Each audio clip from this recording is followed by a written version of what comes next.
Hello दोस्तों, हम इस कहानी से आपको बताना चाहते हैं कि भगवान पर विश्वास करने से हम सबको कितना लाभ होता है। एक रामू नाम का एक लड़का जो समुद्री जहाज की भयानक दुर्घटना से कैसे बच गया, जानते हैं इस कहानी के माध्यम से, जो कि हम उम्मीद करते हैं कि ये कहानियाँ पूरा पढ़ के आपको बहुत पसंद आएंगी। बहुत दिन पहले की बात है।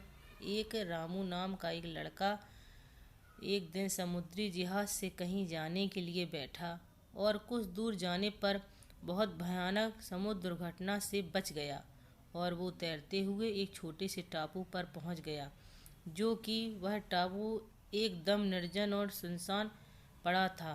और वो सुनसान टापू को देख बहुत रोया।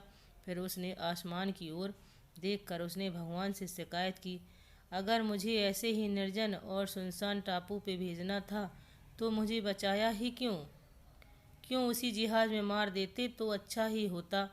फिर वो थक हार कर अब वो अपनी ज़िंदगी बचाने के लिए संघर्ष करने लगा। उसने जैसे तैसे अपने रहने के लिए वहाँ की सूखी घास से अपने लिए एक घास की झोपड़ी बनाई और उस झोपड़ी में खुशी खुशी रहने लगा। और वो हर दिन ईश्वर से प्रार्थना करता उसे यहाँ सुनसान टापू से बचा ले और वो घर पहुँचा दे। फिर एक सुबह उसने अपने लिए जंगल में खाना ढूंढने गया। फिर जब वापस लौटा तो उसने देखा कि उसकी झोपड़ी आग से पूरी तरह नष्ट हो चुकी थी। वहाँ केवल राख के सिवा और कुछ नहीं बचा था और केवल काली काली धुआं निकल रहा था। फिर वो अपने झोपड़ी को जला देख बहुत रोया और उसने भगवान से कहा, आप मेरे साथ ऐसा कैसे कर सकते हो? बचा नहीं सकते तो कम से कम मुझे इस टापू में चैन से तो रहने दो। ऐसे ही रोते हुए उसको नींद आ गई और वो बिना खाए ही सो गया।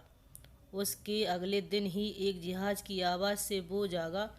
उसको बचाने के लिए कोई जहाज वहाँ आया था। उसने जहाज वाले के पास जाकर पूछा, तुम्हें कैसे पता चला कि कोई यहाँ पर है? तो जहाज वाले ने जवाब दिया, हम इधर से गुजर रहे थे तो हमने तुम्हारे काले धुएं का सिग्नल देखा और यहाँ अपनी जहाज लेकर आ गए। और इस तरह से राम खुशी खुशी अपने घर चला गया। तो इस कहानी से शिक्षा हमें यह मिलती है कि दोस्तों, ईश्वर हमारी ज़िंदगी में भी हमेशा हमारे लिए अच्छा ही करते हैं। यहाँ तक कि हमारे दर्द और पीड़ाओं में भी जब कुछ भी गलत होता है तो जल्दी ही ईश्वर पर निराश हो जाते हैं।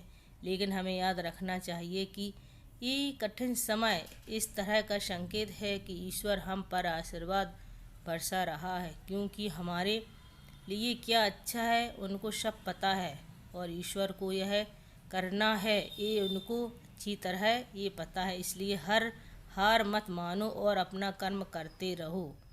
राधे राधे।